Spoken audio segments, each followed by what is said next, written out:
So in this Notes app tutorial, I will be showing you how to insert recorded audio on the Notes app. So to insert some audio, or I guess to record yourself first and foremost, go to this top bar in the middle right here where it says record audio. Go ahead and select that.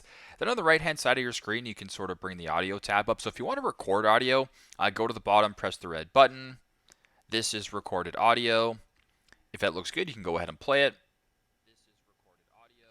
Not sure if you can play that, but also too it'll transcribe it if you can't hear it, so it just shows that it's good. If you want to insert it, it's very simple. Go ahead and press done, and now it's inserted into your audio here. So you can also just say, "This is my recorded audio," and you can go ahead and play it.